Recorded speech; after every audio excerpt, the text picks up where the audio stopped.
السلام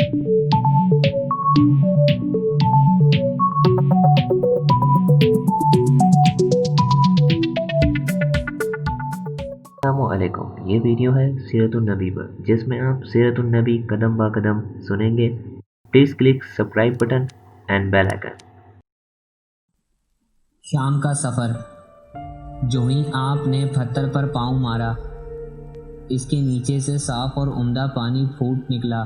ایسا پانی پہلے کبھی نہیں پیا تھا۔ خوب سیر ہو کر پیا۔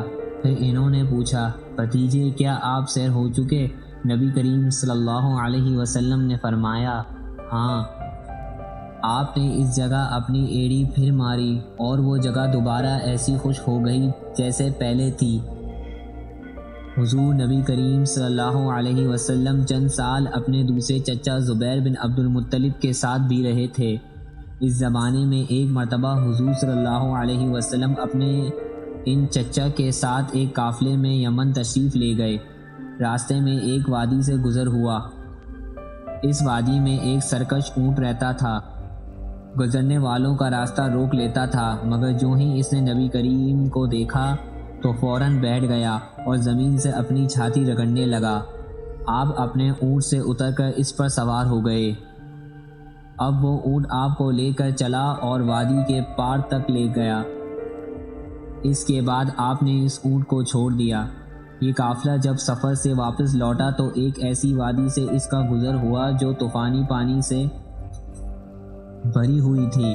پانی موجیں مار رہا تھا۔ یہ دیکھ کر آپ نے قافلے والوں سے فرمایا، میرے پیچھے پیچھے آؤ۔ پھر آپ اطمینان سے وادی میں داخل ہو گئے۔ باقی لوگ بھی آپ کے پیچھے تھے۔ اللہ تعالیٰ نے اپنی قدرت سے پانی خشک کر دیا اور آپ پورے قافلے کو لیے پار ہو گئے۔ قافلہ مکہ پہنچا تو لوگوں نے یہ حیرت ناک واقعات بیان کیے۔ لوگ سن کر بول اٹھے، اس لڑکے کی تو کچھ شان ہی نرالی ہے۔ ابن ہشام لکھتے ہیں، بنو لہاب کا ایک شخص بہت بڑا قیافہ شناس تھا، یعنی لوگوں کی شکل و صورت دیکھ کر ان کے حالات اور مستقبل کے بارے میں اندازے لگایا کرتا تھا۔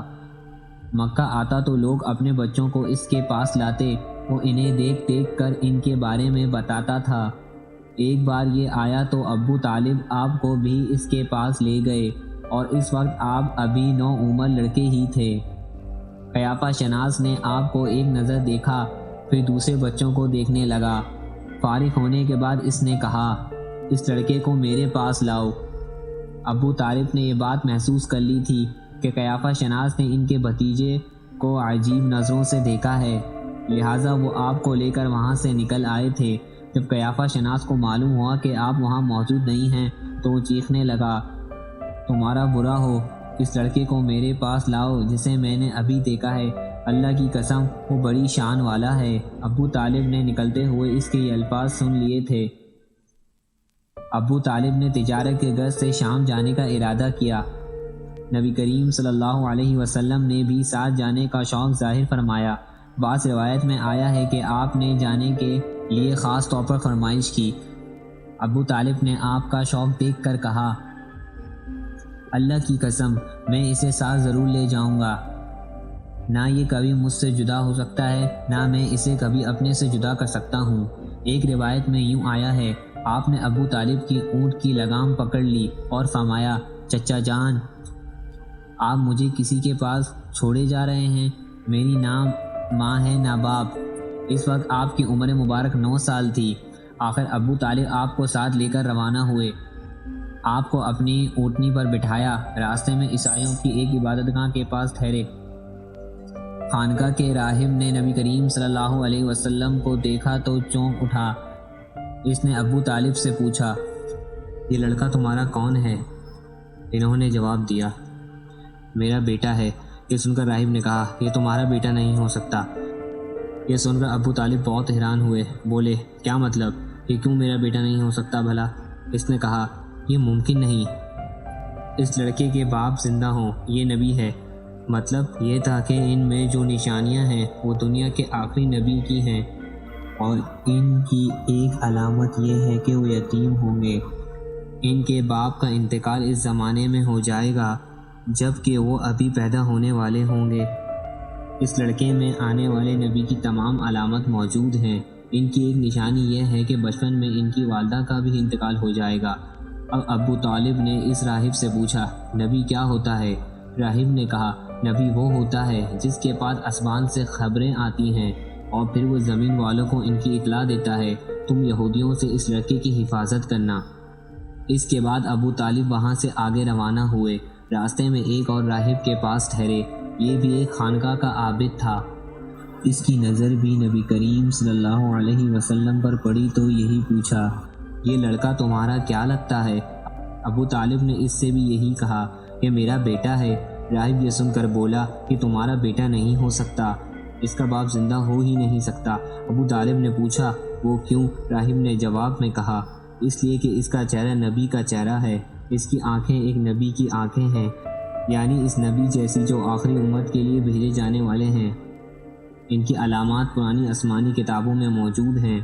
اس کے بعد یہ قافلہ روانہ ہو کر بصرہ پہنچا۔ یہاں بحرہ نام کا ایک راہب اپنی خانقاہ میں رہتا تھا۔ اس کا اصل نام جرجیس تھا، بحرہ اس کا لقب تھا۔ وہ بہت زبردست عالم تھا۔ حضرت عیسیٰ علیہ السلام کے زمانے سے اس خانقاہ کا راہب نسل در نسل یہ عالم فاضل خاندان ہی چلا آ رہا تھا۔ اس طرح اس زمانے میں ان کا سب سے بڑا عالم بحرہ ہی تھا۔ قریش کے لوگ اکثر بحرہ کے پاس سے گزرا کرتے تھے، مگر اس نے کبھی ان سے کوئی بات نہیں کی تھی۔ مگر اس بار اس نے قافلے میں آپ کو دیکھ لیا تو پورے قافلے کے لیے کھانا تیار کروایا۔ بحرہ نے یہ منظر بھی دیکھا کہ نبی کریم صلی اللہ علیہ وسلم پر ایک بدلی سایہ کیے ہوئے تھی۔ جب یہ قافلہ ایک درخت کے نیچے آ کر ٹھہرا تو اس نے بدلی کی طرف دیکھا۔ وہ اب اس درخت پر سایہ ڈال رہی تھی اور اس درخت کی شاخیں اس طرف جھک گئی تھیں جدھر نبی کریم صلی اللہ علیہ وسلم موجود تھے۔ اس نے دیکھا بہت سی شاخوں نے آپ کے اوپر جمگھٹا سا کر لیا تھا۔ اس میں ہوا یہ تھا کہ جب نبی کریم صلی اللہ علیہ وسلم اس درخت کے پاس پہنچے تو قافلے کے لوگ پہلے ہی سایہ دار جگہ پر قبضہ کر چکے تھے۔ اب آپ کے لیے کوئی سایہ دار جگہ نہیں بچی تھی، چنانچہ آپ جب دھوپ میں بیٹھے تو شاخوں نے اپنا رخ تبدیل کر لیا اور آپ کے اوپر جمع ہو گئیں۔ اس طرح آپ مکمل طور پر سائے میں ہو گئے۔ بحرہ نے یہ منظر صاف دیکھا تھا۔